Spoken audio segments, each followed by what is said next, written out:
కొలుసు పార్థసారథి అనే నేను శాసనం ద్వారా నిర్మితమైన భారత రాజ్యాంగం పట్ల నిజమైన విశ్వాసం విధేయత చూపుతానని భారతదేశ సార్వభౌమాధికారాన్ని సమగ్రతను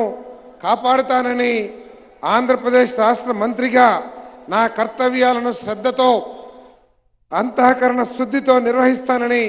భయం గాని పక్షపాతం గాని రాగద్వేషాలు కానీ లేకుండా రాజ్యాంగాన్ని శాసనాలను అనుసరించి ప్రజలందరికీ న్యాయం చేకూరుస్తానని దైవ సాక్షిగా ప్రమాణం చేస్తున్నాను.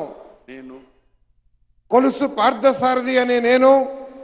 ఆంధ్రప్రదేశ్ రాష్ట్ర మంత్రిగా నా పరిశీలనకు వచ్చిన లేదా నాకు తెలియవచ్చిన ఏ విషయాన్ని నా కర్తవ్యాలను సక్రమంగా నిర్వహించేందుకు అవసరమైన మేరకు తప్ప ప్రత్యక్షంగా కానీ పరోక్షంగా కానీ ఏ వ్యక్తికి లేదా వ్యక్తులకు తెలియపరచనని లేదా వెల్లడించనని దైవ సాక్షిగా ప్రమాణం చేస్తున్నాను.